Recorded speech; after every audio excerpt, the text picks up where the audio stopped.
Welcome to the Holy Smokes Podcast, a show about faith, friendship, fine tobacco, and drink. I'm Steve Ryder, and I am in Franklin, Tennessee, outside a Conduit Church in, just rolling hills and trees, and there's a house up on that hill, and there's a house over there by the road, and this is a beautiful area. And so I'm sitting with Darren Tyler, pastor at Conduit Church, and my man. Isn't it fascinating to be this, where we're sitting right now? Actually, the Civil War was fought Really? all through here, like the Battle of Franklin. And so, like, troops marched here. And in fact, the guy that lives next door, Hood, his family is like an ancient Civil War, But now it's just so quiet. And so it's in the middle of like everywhere, but yet the middle of nowhere at the same time. Like there's like actual functioning cattle farm on the other side of us. And we have windows. So 2 weeks ago, a cow was giving birth like during second service, that'll distract. You know what I'm saying? Kids are getting to see like what a placenta looks like from a cow during church, going, what's that giant thing that just fell out of that? Darren Tyler, thanks for being on the Holy Smokes Podcast. Dude, thank you. It's a pleasure to meet you. Dude, it was so good hanging with you at Kay's yesterday afternoon in the middle of that monsoon rainstorm we had out on his porch trying to keep the rain out. But it's a classic Tennessee thing where like you'll wake up in the morning, it says 70% chance of rain. But what it means is sometime around 3 or 4 in the afternoon, it's going to just monsoon for like 20 minutes. Yeah. And then it's sunny again. And it makes for beautiful sunsets. Oh, I can imagine. Well, it was good to meet you. So I was in a Holy Smokes Bible study back in the 90s. Okay. It was the first time I became aware of it. Yeah. I didn't know that it was like a thing. Yes. I don't even know when it became a thing. So it became a thing. People, if they want to know, they can go back to the very first episodes of Holy Smokes and listen to it. But it really started 17 years ago in Kay's backyard. He sent a text to 4 megachurch pastors in Colorado Springs and CEO of a major ministry, and all of them showed up, and all of them at the end of the night said, I need more of this in my life.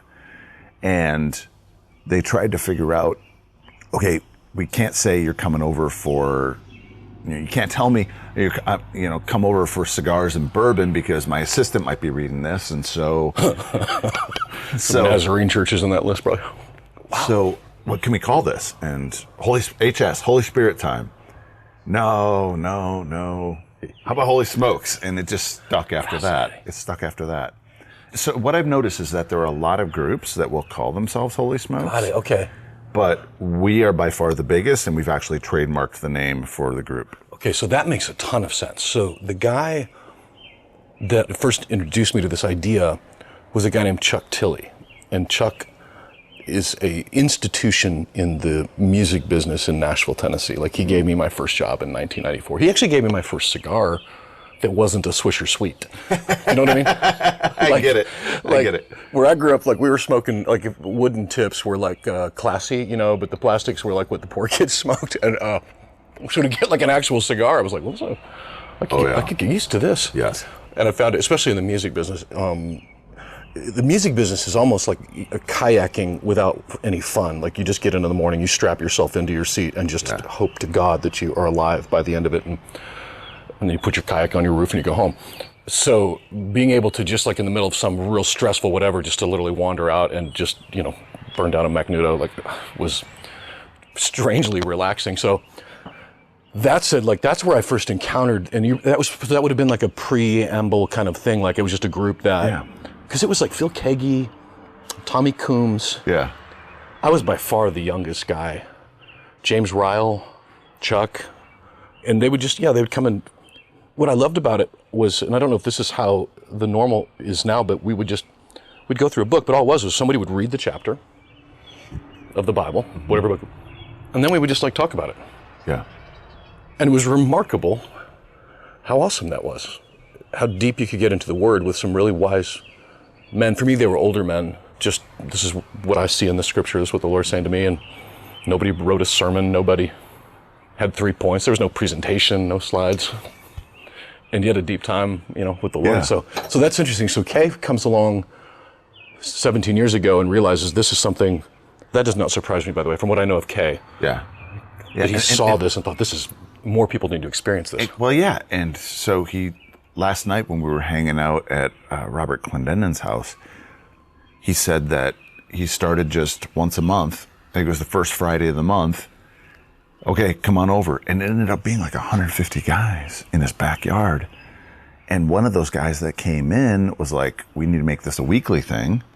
And so he started offering Paul Felitis, who episode number 7, I believe, he was like, okay, I'm just going to offer my backyard. And some Wednesdays it would, just a handful of guys. And other days it would be more guys. Mm-hmm. And now, when you go during the summer in Colorado Springs, there's often 30, 40, sometimes depending on who's in town. There's more than 40 guys there and women. And because we do have some cigar smoking women there in the Springs. That makes sense. The rugged mountain women feel like tough women. Like, I feel like I could see how Colorado could do some of that. So, first question, what you smoking? This little surprise breakfast cigar. You like it? I love it. Okay, so it's a sweet tip that I believe it's a house blend from the Ash in Dallas, Texas. And I brought 2 of them on this trip. They were my last 2 from... Oh, dude, I'm honored. And yeah, I had one on this trip, and it was like, oh, this is a really just nice mellow with the sweet tip, and... Yeah, so it's 9 a.m., like, full disclosure. Like, yep. We didn't have an omelet bar, but we, so it's almost like smoking cake. Do you know, like, there's like... I've dipped it in port before, cigar, so it almost feels like that, but I've never actually had a cigar from a store or a shop that had that, so this is amazing, and thank you for letting me have your last one. Not a problem. So, we were talking yesterday, you grew up in southwestern Nebraska? South central western, right on the border of Kansas, Nebraska. Which there's a lot of border. Oh, buddy. Is there not a more soul-crushing exercise than driving across Kansas? I grew up in Wisconsin. I've made the drive through Kansas, and I've made the drive through Nebraska, and they're both. Kansas is the redeeming thing about driving through Kansas is I'm going to end up in Kansas City and be able to eat at Joe's Barbecue fair. Joe's Kansas City. You got something to look forward to. That's exactly. Fair. But you got to make it going through Omaha, but going through Nebraska. There's really nothing. There's nothing for me to look forward to. No, the only Iowa. Yeah, right. Cedar Rapids? The only place there are curves in the road, I think, are where they put them just so you wake up, because it's so straight. But, yeah, I grew up right on the Oregon Trail, about 30 minutes from the geographical center of the United States, which I don't know if that really means anything other than I remember up in any direction, it's the geographical center. But, yeah, I was there. I spent my formative years there. I graduated from high school in 1989, and I realized it was just one of a million little indescript towns that if I stay here, I'm going to be trapped forever. How big was the town? We were the town, so we had a stoplight that blinked, and so there were 1,500 of us. We had a grocery store. I grew up in a town at 1,200. 1,200, so you know the drill. Oh, yeah, totally, yeah. Yeah. So did you feel, I felt weirdly safe and trapped at the same time. It was a weird feeling. I want to get out of here, but I'm scared to get out of here. But restless at the same time. Yeah, you start looking around and thinking, there's nothing wrong with living in a small town. There's nothing dishonorable at all about being a farmer or whatever, but I wasn't made for it. So I loaded up my piece of junk Oldsmobile Buick, whatever car, and I graduated high school and drove out of town that night because I was escaping something that I didn't know what I was escaping, but I had to get out. And so, I was... Did you have a plan on where you were going? Yeah, I was headed to Tulsa, Oklahoma. Had friends there. 1986, I went on a mission trip. It was the first time I was ever on a plane to Guatemala with a guy named Ron Luce, who started a ministry called Teen Mania. But he was 24 years old. It was his first trip he was leading with teenagers. Really? Yeah. There were 30 kids, and I was one of them. And my mother and father, they free-ranged us like chickens. Like, you just open the door and they'll come back at night. Same. Right. Same. When it was dinner time, my mom had an old cowbell from the farm my dad grew up on. She'd go outside, ring that cowbell, and we'd be the sound carries halfway across town, and we'd hear the cowbell, and be like, dinner time. Yeah, there was home. no texting, right? Calling you to get home. Yeah. Well, she sent me, because it sounds incredibly stupid, but she literally let me, a 16-year-old kid, go with a 24-year-old guy that she'd never met and spent a summer in Guatemala. Really? 2 months. But so he was there. I had some friends at Bible colleges, and then I had friends that worked for a guy named Willie George, a guy named Blaine Bartel. And so I didn't know what I was going to do, but I was going there. At that point, I still wanted to be a rock star. Like I had a cascading. So you're a musician? Yeah, but I wasn't very good. I didn't let that stop me. But so that was the idea. I get to Tulsa and figure out my music thing. Had the cascading mullet, the earrings, and 1989, baby. Well, the Missouri Compromise, man. It was permed in the back, but like spiky on top. Like, weren't sure what we were committing to. Missouri Compromise. I love that. Yeah. So I was in Tulsa for those years, and it was there that I started hosting a radio show. I was ultimately released from my duties because we were too something controversial. But in that time, I met a guy named Jay DeMarcus, who was in a Christian band, like a pop duo. Okay, so go back to radio super quick. Was it on a Christian radio station? And you were too... Okay, that totally makes sense then. That totally makes sense. Yeah, it does. Because we were not controversial, and I was just trying stuff. Like my entire plan, I didn't have a plan. I just hoped something neat happened. Like that was my plan. But I met this... Are you an opportunist? Yeah, maybe. I've actually never thought of myself in that way. Okay, so Bob Beal, he was on the Focus board for years and years and years. Yeah, I know who that is. Business author, consultant. He wrote a book. I don't remember the name right now. It's spacing it. But basically the gist is there are 3 types of people in the world. There are planners, there are problem solvers, and there are opportunists. And opportunists are the smallest sliver of that pie. And he said, listen, if you're an opportunist or you're a problem solver, don't try and set goals. Boy, that's freeing. Why did I not read that book yet? Our entire plan for our church is we don't have a plan. We're just doing the next right thing, and whatever doors are opening. That's not quite that way, but like we don't have a 5-year plan. Yeah. Like we're not looking at growth strategies and spreadsheets, and I'd rather claw my own eyes out than that. And when I think back on it, any plan that I would have had as a pastor or whatever wasn't as good as the one I ended up getting to do. Mm-hmm. So it's like there seems to be this delicate dance that we do of like trying to put guardrails up so that we're not just being crazy, but at the same time, just waiting for those opportunities. Yeah. That's interesting because you say opportunist, and I actually feel that like in a pejorative sense, but that actually puts a positive spin on it in a way that actually kind of resonates with. Yeah. I'm in the ministry that I'm in right now because of an opportunity. Like I didn't seek it. I remember early on in my career at Focus, morning devotions, and some of these guys would talk about their goals, and we'd hear it on the broadcast as well.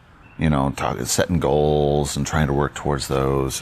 And I remember talking to these just godly men that were just pouring into me. Guys, it doesn't resonate with me. Is there something wrong? No. And then we went up to Cody, Wyoming for a Focus board meeting. Doc wanted me to go out there to record interviews at the beginning and the end, and then during the day I was just going to be around just to help out whatever's needed. Ended up spending a whole lot of time riding 4-wheelers on this giant ranch. That's my kind of meeting. So because I needed to be out there early with Doc, and I needed to be there late with Doc, the board member that was hosting us had a private jet and was sending the private jet to go pick up Doc Shirley and Joe Silverio, Doc's security guy. And so I shot Becky Lane, Doc's assistant, a message, and I said, hey, would it be possible for me to just hop on this plane and then save the ministry some money? Doc was like, yeah, I'd love to have him. I'd love to have him on the plane. And so it was the nicest private plane I've ever been on. And it was, oh my gosh, it was so good. I get out there, and I hadn't got my hotel yet because there was a hotel in Cody. This was outside of Cody. And I was just being shown around the property. And the ranch manager, he was like, so are you staying in town? We got some extra room here. And I'm like, I haven't got my hotel room. I'm going to stay here on the ranch with Joe at the building down at the bottom of the ranch, at this empty little house for ranch hands. So you're an opportunist. And he looked at me and he said, dude, I guarantee you if I open up the dictionary and look up the word opportunist, I'm going to see your face. And it just, something inside of me was like, ooh, I kind of am that way. It's a fun way to live. Oh my gosh, yeah. The adventure that you can have by not over planning your trips. And by the way, traveling with me, if you're not an opportunist, now that I know that word, is probably exhausting. if you're a planner or whatever. Yeah. But I have experienced some amazing things just because I didn't have a plan that day. And it was open. This interview is one of those things because we're so true. So I only had a couple interviews scheduled today, and I had this open slot at 9 a.m. And I was just like, all right, God, just fill it if you want. Otherwise, I'm just going to hang out with Julie and the kids, and because I'm staying at Kay's.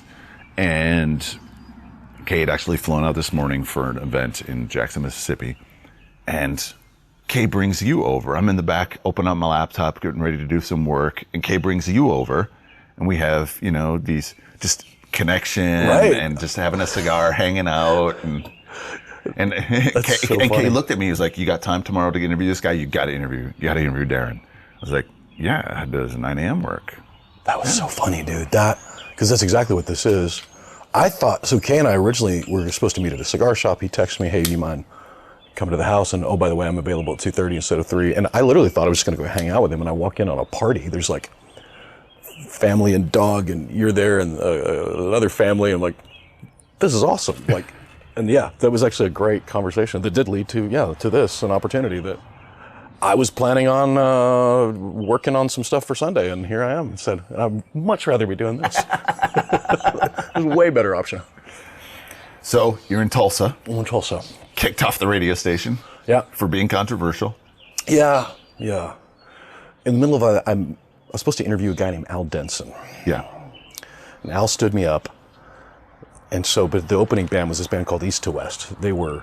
I remember East to West. Pop duo, great vocalists, whatever, but they just, they needed sound guy, touring guy, and I just gotten fired, so I ended up doing some tour management for them, and then a girl named Pam Thumb and Tammy Trent, and all from Tulsa.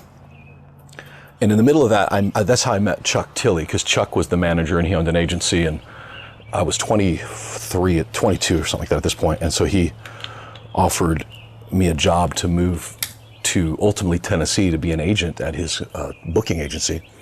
And I'd never booked a show. I didn't know the difference between an artist or a manager. He handed me basically a legal pad, a phone, and a stack of CCM magazines, because in the back they had like tours and stuff and all their phone numbers of the promoters. Now we call it the internet. And I was just literally just banging the phones, man. Like, you want to book this band? You want to book this band? And yeah. I literally just stumbled backwards into that. In the band, there were two bands that he put on my plate with my legal pad. One was a guy named Ian Eskelin, who became All-Star United, who's still a really dear friend of mine. His wife, part of our church. And Jars of Clay. They weren't even a band. It was like two acoustic guitar players, a singer and a keyboard player. Yeah. And I think the only reason I got to book them is nobody else wanted them. What? Well, they were like, nobody knew who they were. It was like a college roommate project. Yeah. Dan would probably, they were doing something at college. They made a record called Frail, and they stumbled into this record contract. And then, it just blew up from under all of us. It was unbelievable how fast it happened. Really? So at that time, it was 94? Yes, 94. I saw a band opening for Dakota Motor Company. These are some random 90s Christian bands. Yeah. Called Third Day. And they were lovely people. And so I started booking Third Day, and the only plan I had was, I'm sorry they're booked, Jars of Clay, but there's this other band and they're really awesome. I'll send you I think it was a tape back then. They're going to be huge. They're going to be whatever. And obviously that worked well. Mm-hmm. But again, I don't want anybody to think that I was really smart about it, because I genuinely wasn't. It was just, I'm sorry they're booked. Here's this other band. Opportunist, I guess. In fact, Chuck actually almost fired me for that, because they were on a little basement record label that nobody cared about, and they were in this terrible record contract. So now, at 50 years old, I would be Who was? Third Day, sorry. Okay, Third Day was on a bad record contract. I would have been too smart to sign them if that happened in my life today, because That never works. The guy that owns the record label is going to hold him, whatever. So that's why Chuck was angry at me. We were driving down West End Avenue, I'm literally thinking, I'm about to get fired. He's angry, and I didn't ask him. I didn't say, hey, I want to start booking this new band. I was so dumb, I just started booking them. And they start showing up in the system. Yeah. And so at that point in my life, I'm thinking, what's everybody talking about? This is easy. This is like the easiest thing anybody could ever do. And then they ended up going to Creative Artist Agency because I realized, we're the farm team. we're gonna do all this work, and someone else is gonna make all the money on it. And so at that point, I made some decisions, went out on my own a little bit, and I ended up at the William Morris Agency in the 90s, which is, this little poor white trash kid, 29 years old, with an office where someone answered the phone saying Darren Tyler's office. And honestly, at that point, hoping that people didn't figure out who I really was. Were you here, or were you still in Tulsa? Nashville. So by that time, we'd made the move to Nashville. Chuck had moved us to Nashville. Okay. Yeah, we were here in Franklin, but the office was on West End in Nashville. And it was the first time I experienced this idea that I'm a fraud, and if they know who I really am, they'll fire me. And I felt that pretty genuinely as a kid that grew up on food stamps and welfare, government cheese, that I was a fraud in my mind if they knew who I really was. And that began a real long journey for me that, I still feel that from time to time standing here on a Sunday. If these guys knew who I really was, would they be back? And fortunately, 20 years of journeying and work, I've worked past a lot of that. I mean, that was the first time I'd ever experienced what I later learned was a panic attack. Like, I didn't know what it was. I'm just driving down the road and thinking I'm going to pass out, and later learned, that's called a panic attack. And all it is because I've been stuffing down all this stuff, and eventually it's going to come out one way or the other. But I didn't tell anybody that. Even like if they find out that, I'm going to get fired. So I can't even tell anybody that that's happening in my life. And that defined much of the music career for me, honestly. Really? If you include the tour management days, the playing bass days, which is a whole other thing, about 20 years in the music world. By the time I was 39 is when the church was born out of a 20-year journey in the music world before this happened. Which it turns out being an artist manager is not unlike being a pastor. Like, you're just working with a bunch of young people, unpack the vision that God has for their life, trying to help them come up with the right ideas and make them think it was their idea, and let them take the credit for it. Like, that's pretty much a pastor at the end of the day. Prepare people to do the work of the ministry. It's my job. So what were those years like? What bands did you manage? Did you manage other ones? Yeah. So by 96, 7, so Jay DeMarcus, East to West, became Rascal Flatts. So I got to be a part of the team that brought them to William Morris. I wasn't their responsible agent. There was a guy named Rob Beckham who was a just rock star agent there. But in that era, we were doing a lot of work trying to bridge the gap from the CCM world to the general market world. And so in that era, it was like Sixpence None the Richer, the song that everyone hated and loved at the same time. I got to work, one of my favorite bands that I actually listened to, but we could just never connect, was Plum, Tiffany Arbuckle. They got them on soundtrack. She was just made amazing music, but just never, I always felt never connected in the level that she deserved. And then, honestly, we had like the CCM 101 barn. It was For Him, Point of Grace, Jackie Velasquez. And we were just, in those days, we were just booking shows. It was one call on the line, one on hold, and one going to voicemail for 8 to 10 hours a day. And that was a great era, honestly. Financially, it was great. People were selling tickets. It was just great. And then in the 2000s, I started over again as a manager again in my own company, and we were kind of like the butt rock agency, like Cutlass, Disciple, a couple of pop punk bands. Actually, one of my favorite little acts, I didn't get to work with them very long, was Everlife, these three sisters that were on Disney Records and toured with Miley, and they were just lovely. In fact, they're still part of our church family. One of their, in fact, Amber is my administrative assistant now, the girl that was one of the girls, those three sisters, and really enjoyed what they were doing. And they were a good example, again, of an artist who, talent is important in the music business, but it doesn't guarantee anything. It's one of the only industries, I think, in the world where you could be really the best at your craft and you could still end up playing on a corner in downtown Nashville because something lucky has to happen, or blessed, depending on your theology, but something has to happen that's completely beyond your control, and then you're off to the races with it. What are those kinds of things that are beyond your control that cause some artists to break out and others to not? So that you've seen. Yeah, it generally comes to the song itself. So I think Jars of Clay is a good example of that. Actually, I think Cutlass is a good example of that.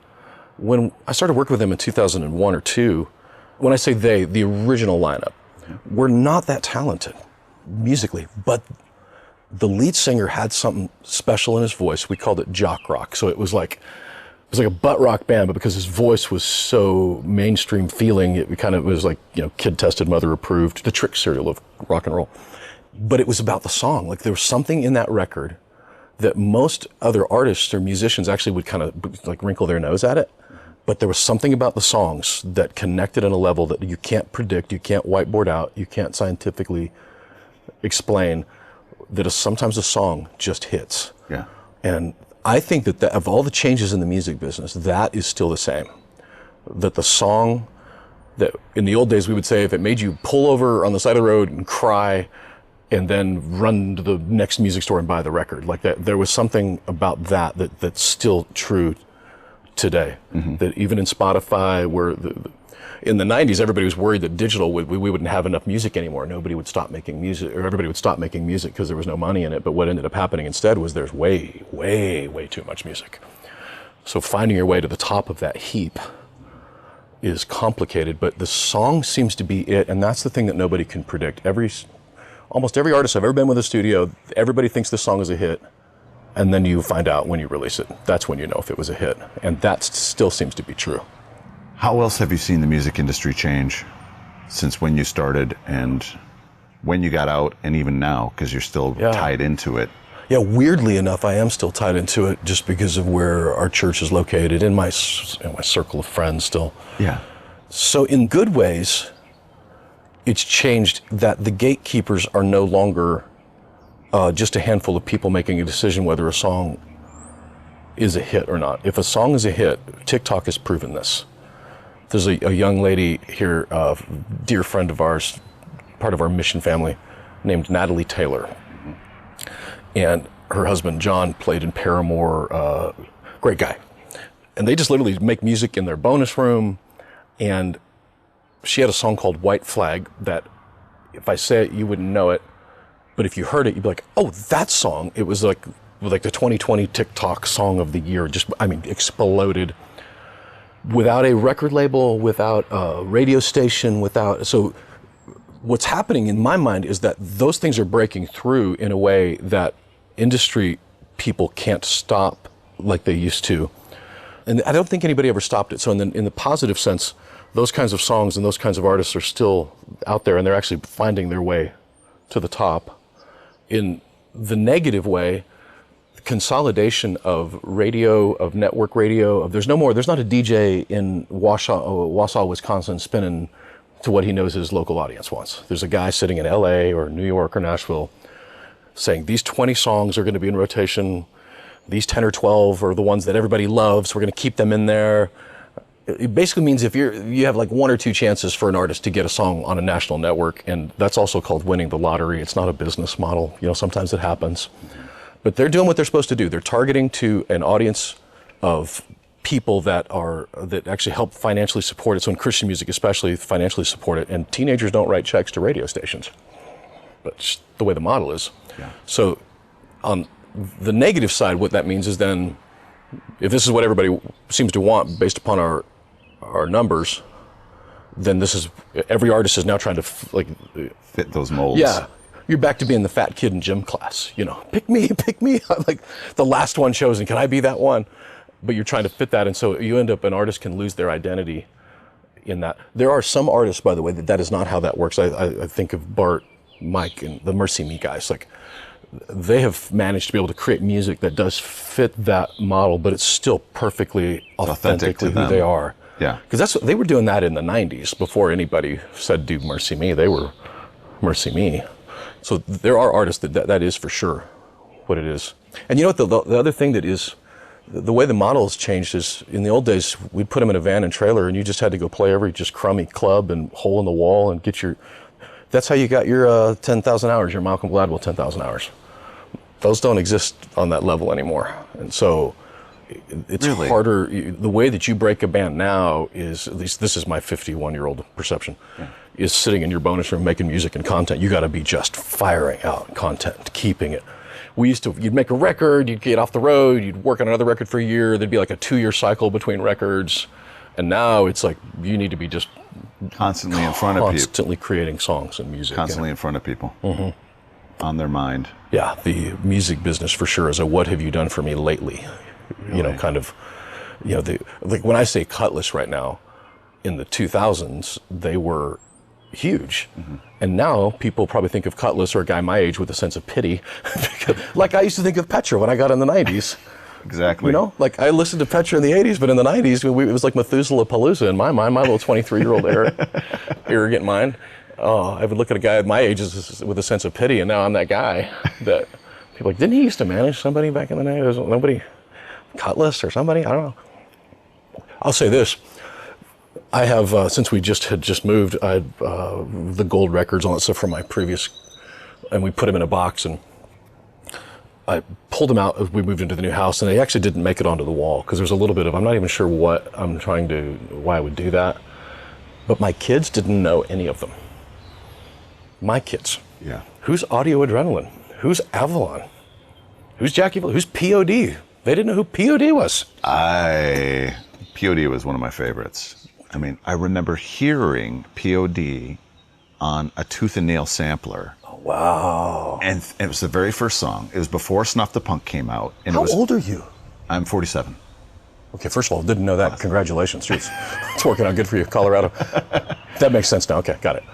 And thinking this band is revolutionary. Because I always loved that fusion of rap and metal. I was a metalhead growing up, still am to this day.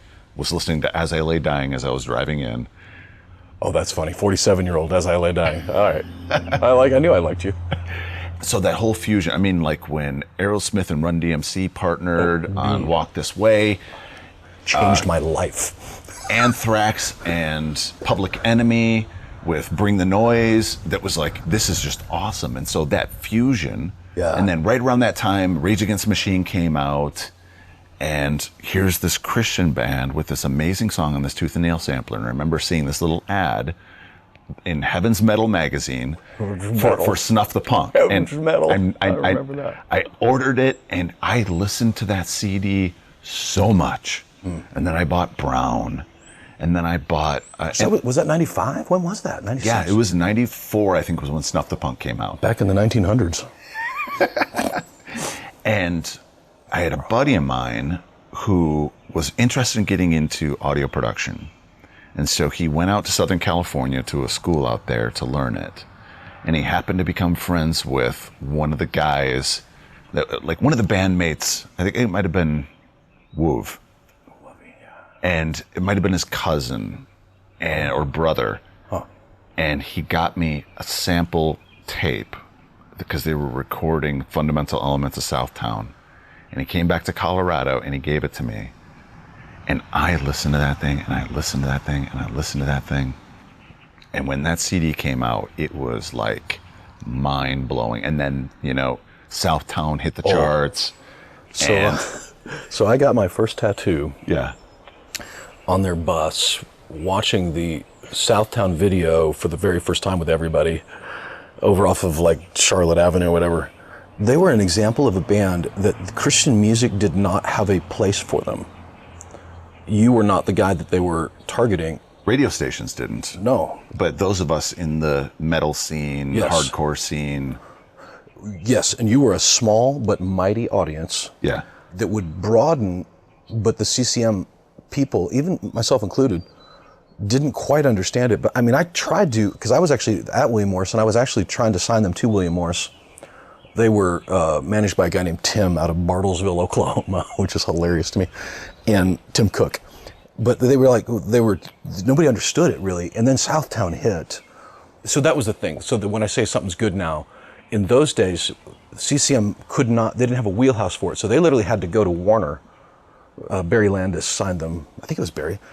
So they couldn't get to general market from the CCM side. By that point, they'd been on like Uncle Noah's record label and toured like, you know, relentlessly. And then they stumbled into this record contract with a general market label. And so one of the things I learned from them and Switchfoot and others like them was that it's really hard to get from the CCM world to the general market, but from the general market to the CCM world is a whole different story. You can get there. Because guys like me were like, oh, me too. Like they're one of me, and they're out there in this. They're on MTV's Countdown with Carson Daly. Was it? Yeah. And by that point, by the time they blew up, then my boss was like, "Yeah, Darren, we should talk to POD." I'm like, "That's not how it worked, man. They've already moved on. I had Sonny speak at Conduit about 6 years ago. Really? Man, it was powerful. We were still meeting at a high school back then, and. Head was Brian Head. Yep. Welch was there. Ryan Reese from L.A. Yeah. And it was we're just a church, but like a bunch of rock and rollers in there on Sunday morning. And it was, I still respect Sonny. I love that guy. I respect him, his heart. He took a lot of crap that wasn't fair. As somebody that loves Jesus like he loves Jesus, loves his wife like he loves, I want that guy to be an example for my kids, And in the 90s especially, they just weren't embracing that. And, we humans, we don't embrace change that well in general. We like to protect, and in those days especially, whoever was being booked for events like youth events, whether it's Acquire the Fire, whatever, generally speaking, we're going to be about 5 to 6 years behind whatever was happening in mainstream music because it's the guy booking it that's who I'm listening to. Yeah. So assume the kids are listening to it, So they were still trying to book For Him and Point of Grace for youth events when Third Day and Jars of Clay were blowing up. Yeah. Then Third Day and Jars of Clay blow up, but now they're booking them for youth events after the kids are stopping listening when POD is there. And so it's always 5 to 6 years behind, especially with festivals and events, because it's the guy booking it that's listening. If I'm listening to this must be who we should book for this event. So when I had that tape of that demo tape of Fundamental Elements, before Southtown came out was when Columbine happened. And POD had just finished a tour, and they were on their way back to Southern California, and they stopped and they did this I just heard about it through the grapevine, this show at a church in Denver to kind of support those kids. I think it was the Calvary Chapel. Yeah. And I show up, and they play a couple songs off of that demo, and I'm singing along with them. You're the end kid at that point. And afterwards, they were like, who's this dude in Colorado that knows Southtown and knows these other songs that we played? And because that was like contraband. Like if it's what I think it was, a kind of like a tape like that wasn't supposed to be out there. Exactly. Like that was their greatest fear. Like Napster, someone uploads it, or it was pre-Napster, I guess. But so to get it out like that, like that's hilarious. I bet they did wonder. Young Steve out there like rock horning it with the. Wow. So, how did your career in this wrap up and transition over into the church? Yeah. And was there something in between? No, I literally sold my company on a Friday and was a pastor on a Sunday. Like it was that dramatic of a difference. Somewhere in the 90s, I'd had I guess they call it deconstruction now is the cool phrase for it. Back then it was just called a crisis of faith, and we didn't have Twitter, so I didn't live it out publicly. I genuinely wanted to know, okay, why do I believe this again? Like, is this really, why are we doing all this? And so I literally just at some point opened the Bible up and thought, if I washed up on an island somewhere and this was the only book here, what would I think this meant? Because honestly, there's some things that are so simple in the gospel that you literally have to go to seminary to misunderstand it. Like, it's so simple. And you know what I mean? Like, and I know the gospel's complex. I mean, for thousands of years, people have plumbed to the depths of the word, but I had developed a real love for the Bible. Other people had hobbies, and I would, I'd be out on the road and listening to what now are called podcasts or whatever, but it was just teaching Bible teachers and trying to understand. And in the middle of all that, I started a Bible study for the young artists that I was working with. And why? Because here's one of the reasons. If you're going to shipwreck your faith, don't do it on the questions. Find out what the answers are and let the chips fall where they may. This is my opinion, but asking questions is not courageous. Anybody can ask questions. Courage is like seeking the answer and the truth. Ooh. And I still find that now, like a lot of guys that are, girls, whatever, that are prominent they're prominent because they'll say, I'm not making a statement, I'm just asking questions. But no, you're actually making a statement because of the question is the statement. So at least find out what the answer is. The truth is not unknowable. So that was part of it, was for these young artists. Another part was, you've got guys like Greg Laurie saying, hey, we'd love them to bring the gospel at this Harvest Crusade, and me thinking, oh, no, you don't, because they don't know it. The attractional church model in that era, and still some ways, was that on a Sunday is when we quote-unquote, reach the lost, and then the rest of the week is when we do discipleship. But discipleship never happened.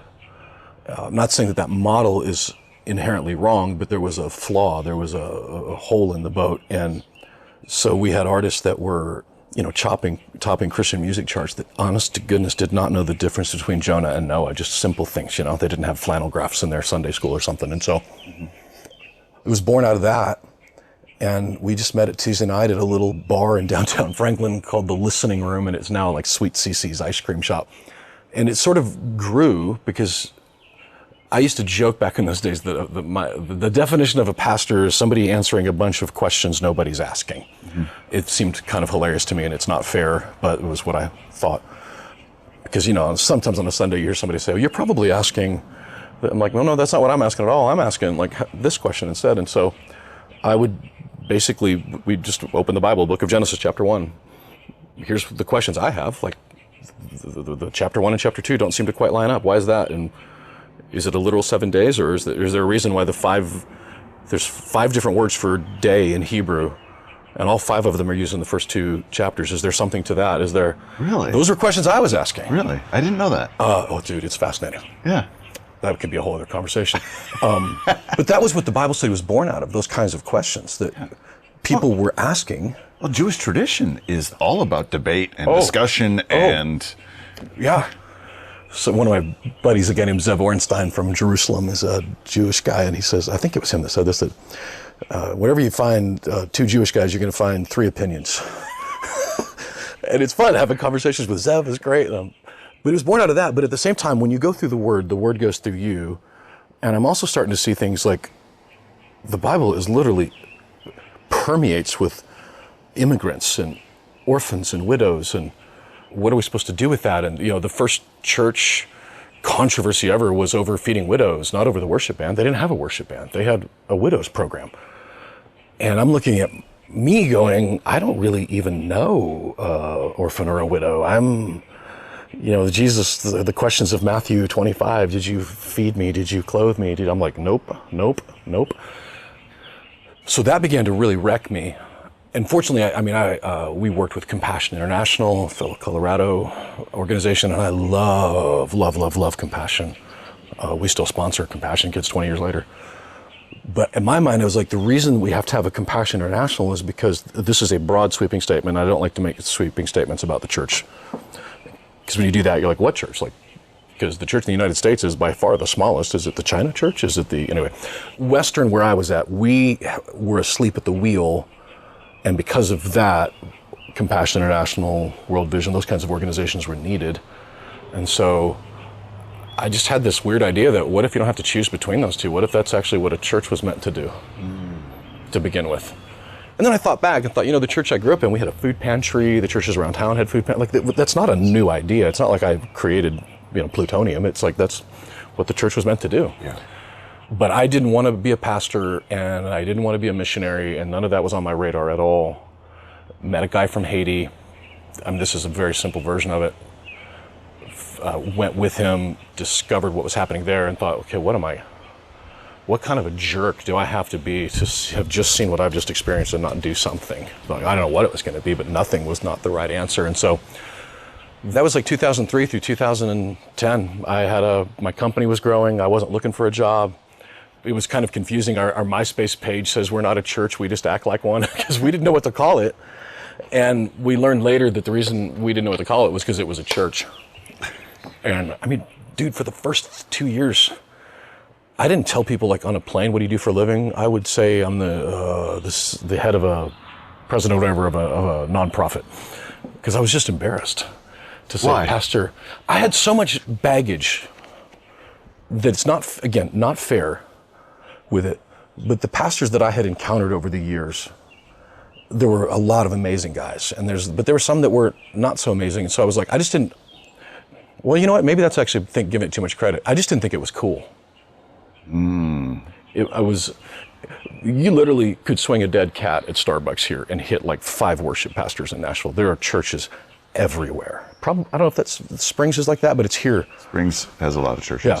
So me starting a church here was the dumbest thing I've ever done. There's churches everywhere, great churches that love Jesus. And so the fact that I think I could, the rock and roll guy that still kind of cusses, like what, I could do that, it felt pretty stupid.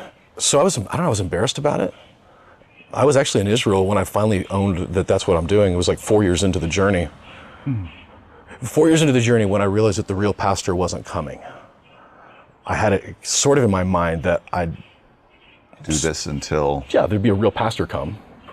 And it wasn't even an aw shucks routine. It was like, that felt like what maybe I was supposed to do. But 4 or 5 years in, like the real pastor had not come. And I was sitting on the Sea of Galilee, at the spot where Peter had, there's some places they think this is where it happened. There's some places they know this is where it happened. This is one of those ones where they're pretty positive this is where Peter would have jumped off the boat after the resurrection and swam like Forrest Gump, to shore. And it was there that I think where Peter finally became Peter. He had been Simon trying to be Peter. That was the John 21, that whole, we all know the John 21, do you love me? And Peter saying, hey, I love you. And it's the agape love, phileo love, or whatever. But here's the thing, I think it was actually the first time Peter probably told Jesus and himself the truth, which is, I don't agape love you. A brother love you, phileo, whatever it is. Maybe for the first time in his life, he told the truth. And it was like Jesus going, I can work with that. And he became Peter because he finally admitted, stop pretending I'm going to be the guy with the sword and the whatever. It turns out I'm the coward that's hiding, all that. It was all just a big show. And he finally was honest with himself and honest with God.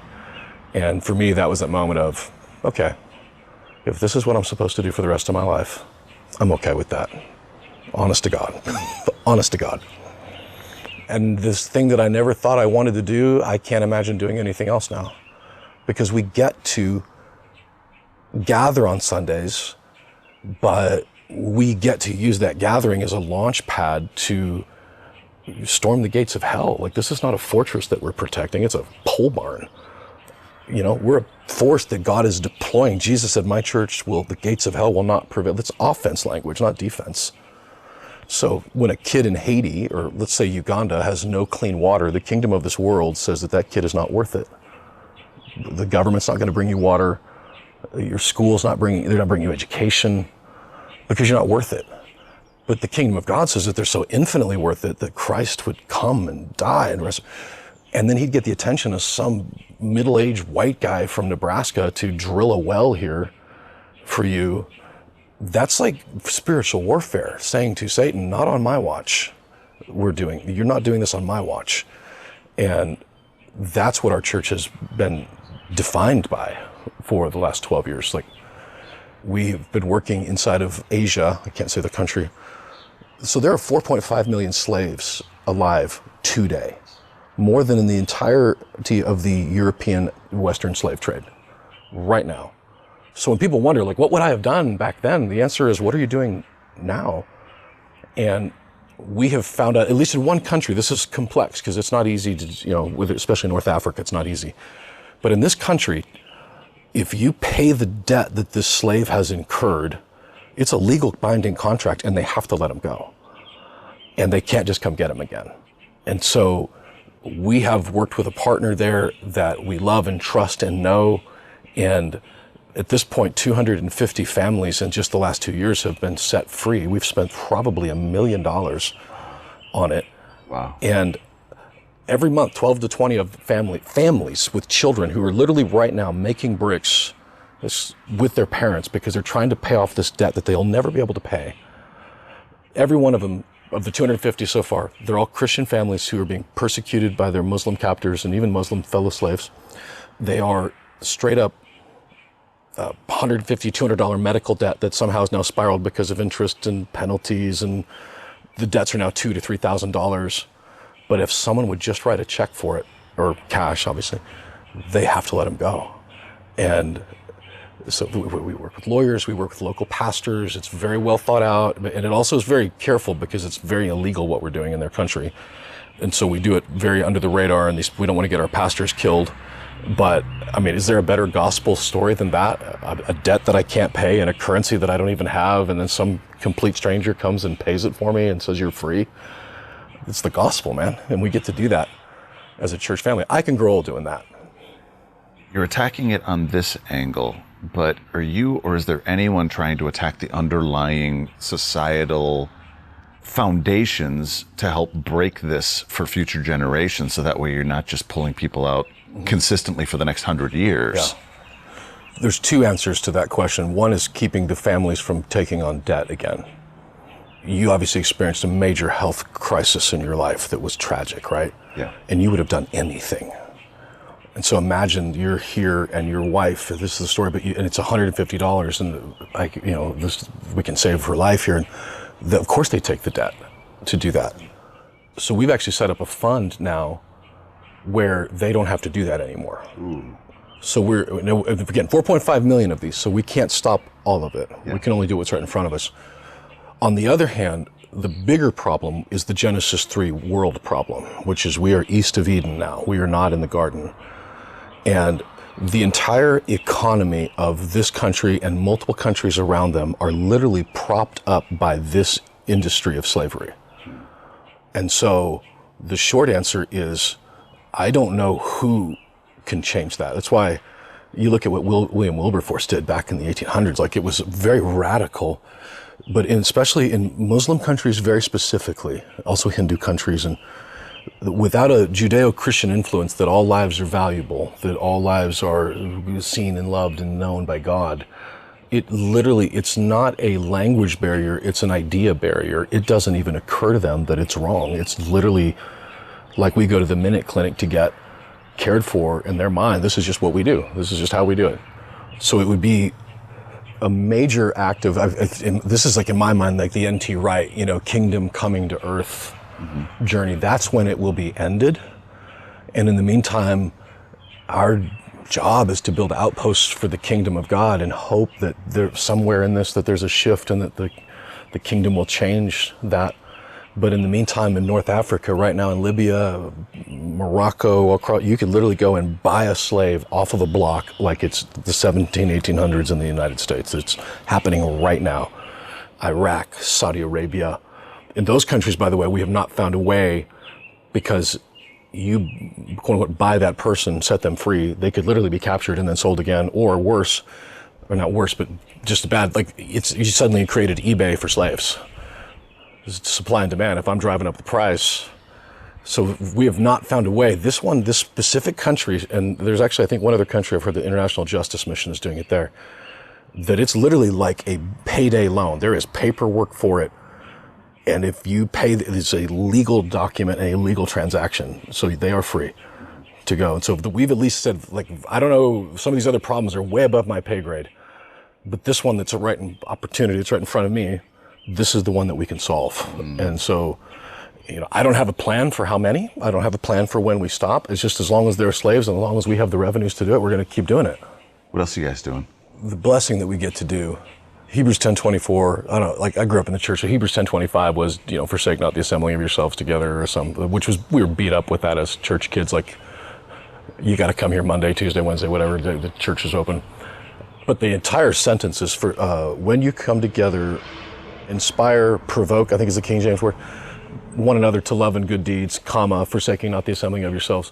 So for us, our gatherings, our church is literally about awakening the possibility in everybody that you have a part to play in this world of changing what's right in front of you with not social justice, but the gospel. Like, Jesus came to set us free. Like, what would we do with that?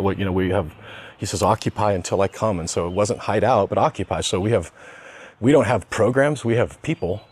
And we sort of what opportunities in front of us. So everything from drilling wells in Africa. So we plant churches in East Africa. We are building a church building, drilling a well, building a school and a clinic in each village. They're led by locals. We're not over there like pushing Western, whatever. This is the local pastor, indigenous. There's accountability, and we've done 10 of those in East Africa, just every year planting one or two more. Haiti's where I first got destroyed in my own heart. And so in Haiti, I don't talk about that.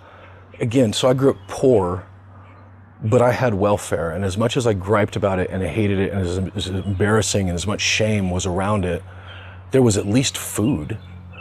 But in a country like Haiti, it's a 2-hour flight from Miami. It's the Western Hemisphere. There's no government program. Like, nobody's coming for them. And if you're 5 years old, because people say, well, their country's corrupt and there's this, yeah, of course it is. But if you're 5 years old, it's not your fault.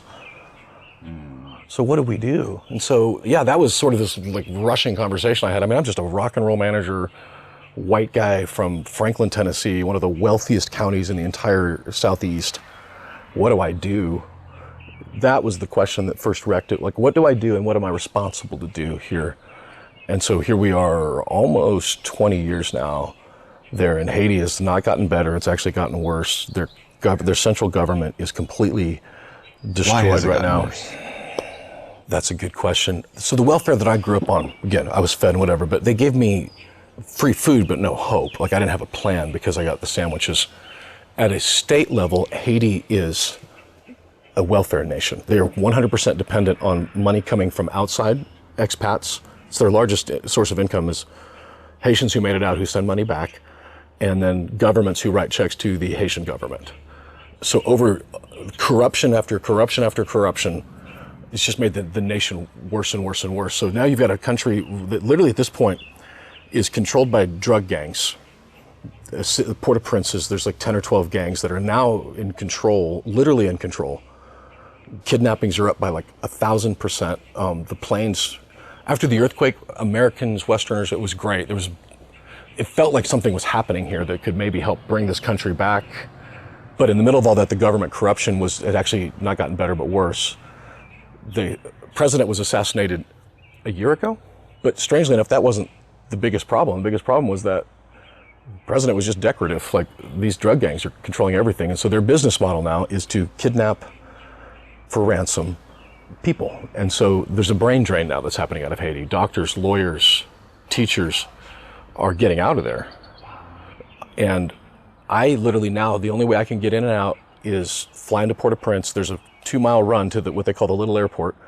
It's a pretty dangerous little spot. But if I can get out of Port-au-Prince, then for the most part, I'm safer. But we have to fly everywhere now. We have little puddle jumper planes and mission aviation flights is the only way to get out of Port-au-Prince. Really? So that's the terrible thing. What's happening that in a positive sense is that because, at least I can only speak for us, because I can get there, but I have to stay really on the down low and really quiet, but we can't take teams anymore. So we've already been training and raising up leaders there. Like, we're actually building out like an infrastructure there that is led 150% by Haitians. They still need our financial support, but like in Lake Kai, Haiti, maybe 2 years ago now, was a massive earthquake, and 60% of that town is still destroyed, leveled. Like, there's nobody coming to help them. The initial rescue operation happened, and it's gone. And so we're there now building out, still building homes for people who lose them in earthquakes. We're still planting churches and raising up young men and women to be the leaders of those organizations. And if there's a future for that country, it's going to have to come from inside out. And I think it's going to have to happen from godly men and women raising up, becoming leaders, and not getting sucked into the corruption cycle of it. And in the meantime, again, that's a problem. I don't know how to solve it. So I have to solve the problems that I know we can solve. You meet a woman whose daughter is severely disabled and she's lost her home in the earthquake, and then she gets into the next one and that one's destroyed and so with fire. So we can help her. We can help families like that. And so we continue to do that. We haven't talked about your family at all. How'd you meet your wife? Tulsa, opportunist. She's a saint, bro. She is a saint. Because she married me before I was ever in the music business. Like, I wasn't like, I had a stable job and I was a good catch. Like, honestly, I don't know what she was thinking, to be honest with you. But we actually got married quickly. So I met her in Tulsa at a restaurant. I was working at a restaurant as a waiter in between because I kept getting fired from radio, whatever. So she was at that restaurant and we met there and we got married quickly because the job So we were engaged, but we moved up the engagement. We moved up the married date because I'd actually gotten that job from Chuck Tiller. That offer happened. So she's been a trooper. She jumped on board with that. We moved here. She didn't know anybody. And then we started church. She's 100% supportive of that. She's from the Tulsa area? North Dakota. She's Viking, man. Yeah. Lutefisk and left sun. And she looks like everybody in North Dakota. Blonde hair, green eyes. Like, it's fascinating. It's like a clone shop up there. We haven't been to North Dakota in a long time, honestly, but I think, well, I know we consider Tennessee our home. And she's been so supportive. I've figured out that she would rather be a widow than married to a coward.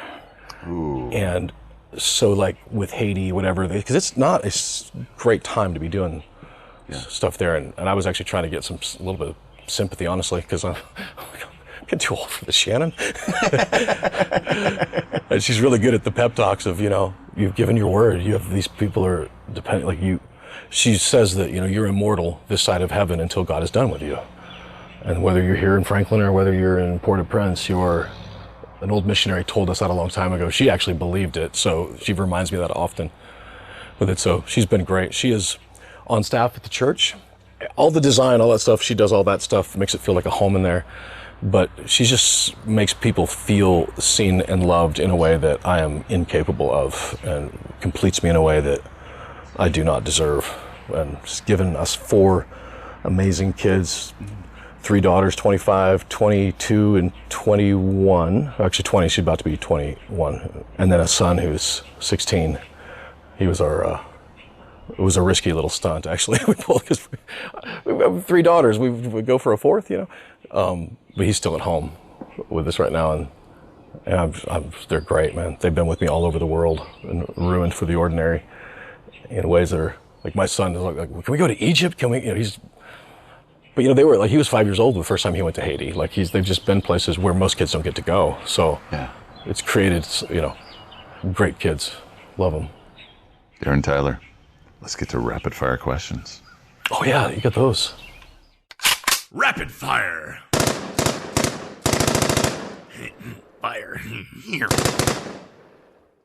How'd that stick treat you? That's good. I want to figure out where to order that. So, most podcast guests, they forget to puff on it. And they constantly relighting whenever they do, and then, they still have like 3/4 of their stick left or even more. You'd work it right in there. Yeah. Until it finally did go out. It did. But there's about a third left. So I made it past like some of them at least. Like, You made it past most. okay. I think that one might be one of the most smoked down cigars, because even when I was interviewed, I barely puffed on mine, and I was like, I'm gonna puff more. And it didn't. I was very relaxing with it. So When did you first try cigars or pipe? the Swisher Sweets or actual cigars? Both. Swisher Sweets, like, which is what I thought a cigar was. Yeah. I was like 17. Yeah. Wooden tips, and we actually had plastic tips, but the wooden tips were like for rich kids. So, yeah, that was the first time I did that. Now, actual cigar was with Chuck Tilley, my boss at Vanguard Entertainment, in 1994. Atlanta, Georgia, sitting on his deck. Do you ever do pipe?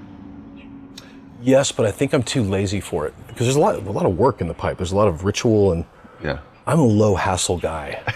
You know what I mean? Like, I don't totally. like ribs taste delicious, but there's so much effort for so little payoff. You know what I mean? Like, I'm wiping. So pipe felt like that to me, that I was always disappointed in myself for not being able to keep it lit. And I mean, I've got a couple of really nice pipes, but I just never break them out.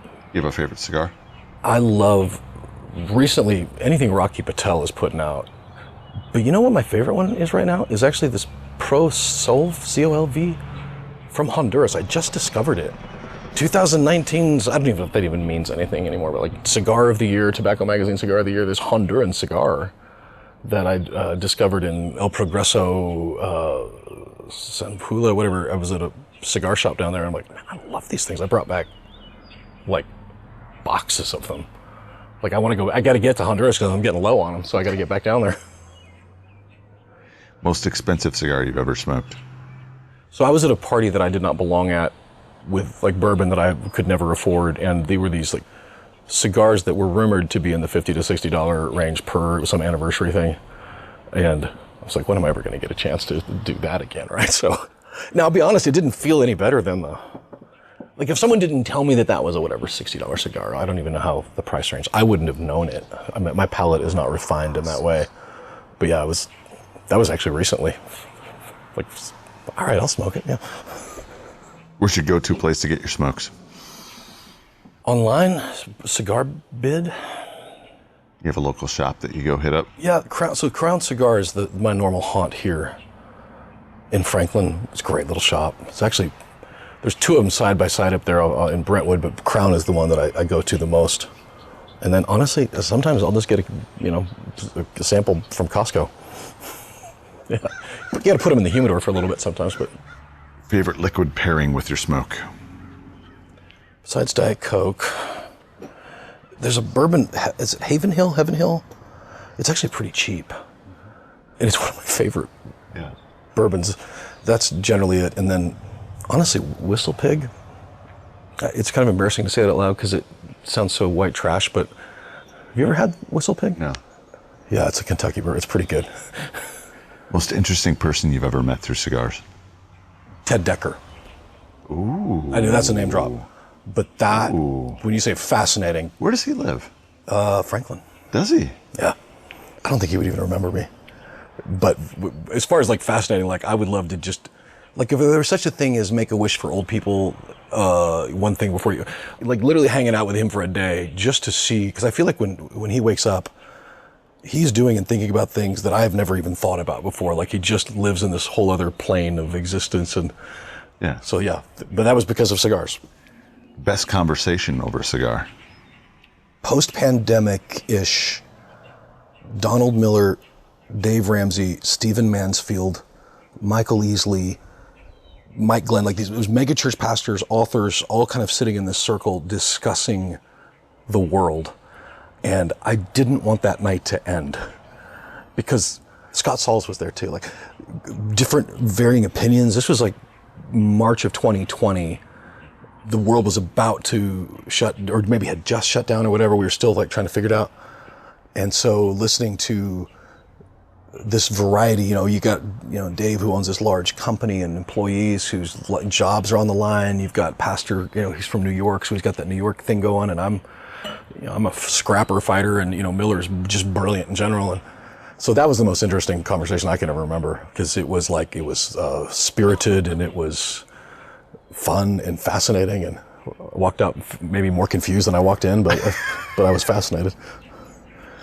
Most memorable cigar experience? 2016, hotel bar in Haiti, watching the election results come in. It was the only place we could find it there. If anybody's especially been outside of the city, there's not a lot of options to watch TV or whatever. So This hotel had CNN on. Yeah. And I thought, like everybody, that was going to be a short night. We're going to be in bed by 9 o'clock. But by midnight, I think I'm on like my third Maduro or whatever. And I'm like, this is crazy. So I'll never forget that. I remember watching New York Times had basically almost a speedometer that would go between the two. Yes. The needle that would go between the two. And it was Hillary like 80% and then Hillary 70% and then 60%. Yes. And then all of a sudden it started moving Trump, and I was like, what in the world? I never expected that. Nobody did. And outside the hotel, there was a lot of noise. And so I was under the assumption that it was bad. We were going to be in trouble because there was a lot of media about how, he hates other countries and stuff. But they were celebrating. What? The Haitians? What? Hate the Clintons. Why? The Clinton Foundation. And it's baked into their culture. The average person on the street in Haiti knows that somewhere near $500 million came in for Haiti for the Clinton Foundation. And in their minds, which I don't think is accurate, is that they just took all the money and they were rich off of it instead of. Now, in defense of the Haitians, and this is true of Red Cross in many places, it's really hard to find any evidence of anything that was done with the money.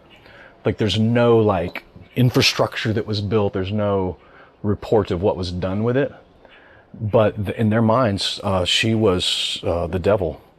And I didn't know any of that before. I could not have been more shocked. like they were like, yeah, USA. Like, what? Like, I'm sorry, I got to catch up with the thing here. I thought you were about to take me out and beat me down. Yeah. So yeah, of everybody that did not like Trump, the Haitians loved him, and still do. Wow. All right, Marvel or DC? Oh, Marvel. Even as a kid? No, it was DC, but that's why I don't like it as an adult, because they keep messing them up. They mess up my storylines. Did you see the Zack Snyder cut of Justice League on HBO Max? So I haven't seen that. So in fairness to me, It's really good. okay. If I maybe could Zack redeem wouldn't have it. gone through that tragedy and had been pulled off, and they brought in Joss Whedon. Yeah, it's really good. It's really, really well done. Okay, so was maybe really I'll give it a impressed. try. Yeah, just- it's worth getting HBO Max just to get it, just to watch that one. Okay, and then cancel it again. Yeah, yeah, and then binge, the rest of the month binge whatever else it is. Just get it for that's $10 on there, and then Star Wars or Star Trek. Star Trek. It's embarrassing. Really? I'm sorry. Wow. No, I loved both growing up. Why? Star Trek feels more intellectual in the earlier days, especially. Yeah. Then Star Wars, had they had the great, whatever, the Donald Miller storyline, the 6 plot, like it was, they were great. Yeah. But yeah, I don't know. I really enjoyed Star Trek. I like the Next Generation. Next Generation was awesome. Yeah, right. I don't know if that makes me a geek or not, but yeah, if I had to choose, I'd choose Star Trek. Favorite food? Favorite food. I am a fried chicken. So this is like favorite. Like I can't. Maybe it's why. Anything that is like Southern like that, you bask it in gravy and batter and fry it. Like they say, when you grow up poor, like you develop a taste for like really bad food for you, because like the worst food for you is the cheapest. And so I look back and think there's a lot of truth in that. But yeah. So favorite food. Now that said, if I were sitting down and got to choose any restaurant in town, I would for sure be choosing like Ruth's Chris or Morton's and get just a slab of ribeye. Yeah. And I think it's Jim Gaffigan who said that, I'm not done eating when I'm full. I'm done when I hate myself. Yeah. So just eat till I hate myself. Dogs, cats, neither, or both? Dogs. What kind of dog? We got a pair of English Shepherds right now that I just think are hilarious. Yeah. They're working dogs. They're supposed to protect your chickens and but we've sold the farm, moved into town. They've taken to city life quite nicely, I might add, but they'll still go out in the woods behind our house and bring a possum and drop it on the deck for us, making sure we're safe. Nickname growing up or young adult? DT or Tywad. Tywad. Yeah, it was pejorative. It wasn't a compliment. But I'm like, that's the best you got. I'll take it. What's one unusual fact that few people know about you? I don't know, man. That's a good question. I should have probably listened to those ahead of time so I know your questions. Because I'm a pretty open book. That's why I think everybody pretty much knows everything about me. I have never, ever had any sort of official surgery before, ever. Like, I'm 51 years old. I've never, so I don't know if that's an interesting fact or not. Yeah. No, that is. I've managed to grow up. Wow. For no fault of my own. Your choice. You a reader? Voracious. Favorite 1 to 3 books not titled the Holy Bible? I loved Metaxas Bonhoeffer biography. That's good. I couldn't put that down. Hillbilly Elegy. Fascinating. Really? The history of how hillbillies, basically he starts in Ohio where he grows up, and I'm completely brain farting the author's name right now, where he figured out that his history of what happened in Dayton didn't start in Dayton, Ohio in the Rust Belt, but it started in the hills of West Virginia, as far as like the poverty cycle and things. It's fascinating to me. Really?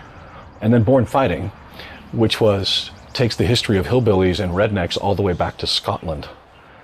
Like, did you know, like, the term redneck is not because of farmers in the red sun? It's like William Wallace, that whole era, like those that were resisting the king would cut some kind of cloth, I might be getting some of this fact wrong, with blood, and they would wear it around their neck as a sign of resistance against the king.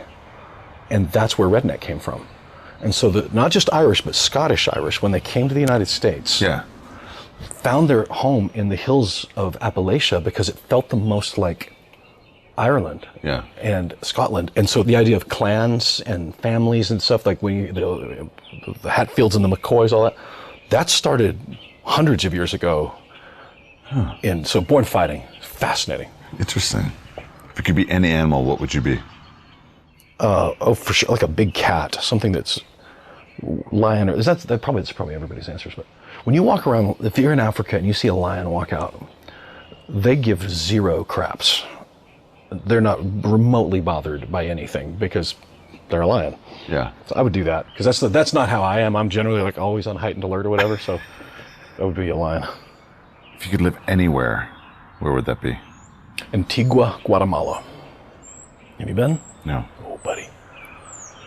The temperature's perfect. It's like the thermostat is set to Darren, like 68, low humidity, surrounded by volcanoes, cobblestone streets, stone streets from like the 1600s. It's a very old city. Right, just tucked in the middle of Guatemala.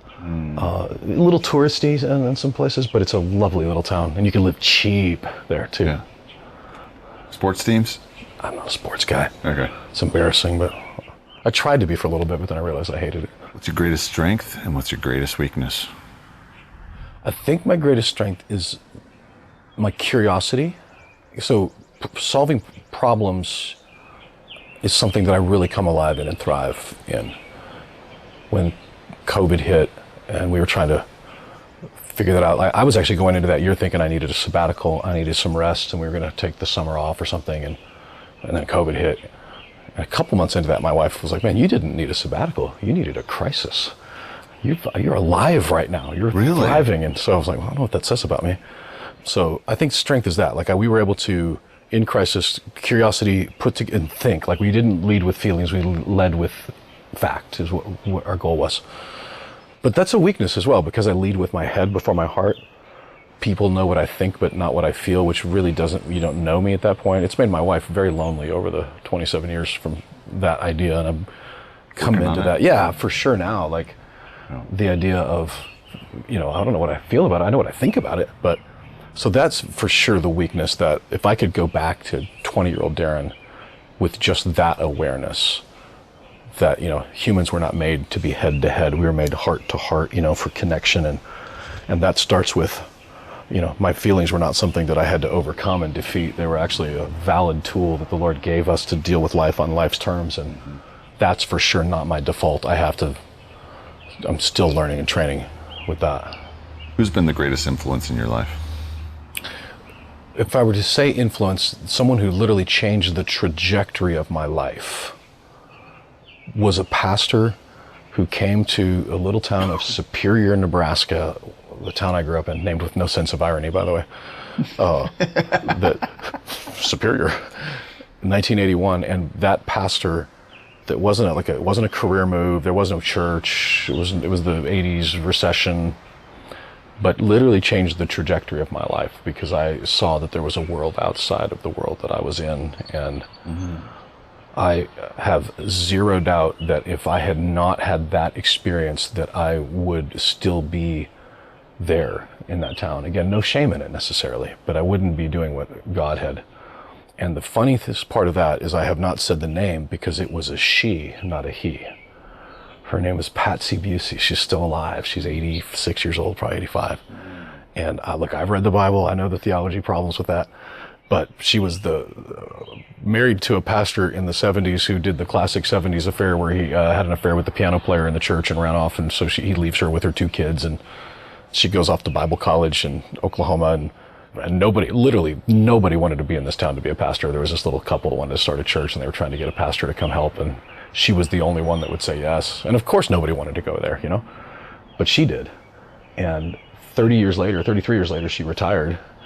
And that little church of like 70 to 80 people sent people all over the world, like pastors and children's ministers and youth pastors, missionaries, that came out of that little church of 80 people over 33 years. And I was just one of them back in 1989.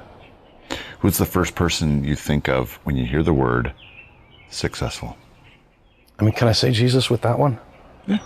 I mean, it's too easy, but because his definition of success was so different. But I think of that, like someone who, again, it's not fair because he, hypostatic union, whatever, God and man. But as far as a pattern of success that I could emulate, I like that. What do you do for self-care, to rest, to recharge? So I was told that if you work with your mind, you should rest with your hands. And so for me, that's been either horses or fly fishing. Not just any kind of fishing, but specifically fly fishing, because your hands are moving the entire time. The only place I ever lose track of time is on a river with a fly rod. I always know what time it is, but not on the river. So that says something about what it's doing for my soul. Wow. What's the best type of cheese? Is Velveeta an option? I'm just kidding. That's your. Not even whatever the cheap version of Velveeta. That's what we had growing up. Gouda. Ooh. I've only recently, in the last decade, discovered Gouda, and I sound even like kind of like a douche nozzle saying it, like pretentious, like Gouda. But yeah, I really like it. All right, final 3 questions. What does Holy Smokes mean to you, and how has it contributed to your spiritual journey? It has meant relationship and connection with men specifically that are not in my normal jet stream of influencer life. It's what it's meant to me. What was the last part of that question? What is it? How has it contributed? Contributed. It's contributed to me because of those relationships, it's expanded my thinking, my empathy, expanded, the ability to go have conversations with people and ask questions and learn from really, really, really wise men. I don't know if you know who James Ryle is.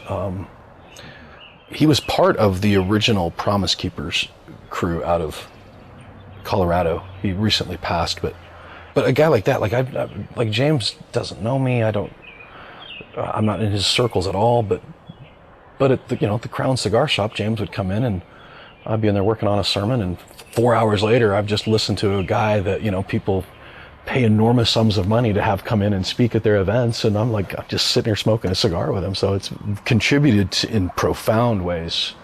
Sitting in a circle with Tommy Coombs or Phil Kagi, or it's been very rich for me in my life. It made me a better person, better man.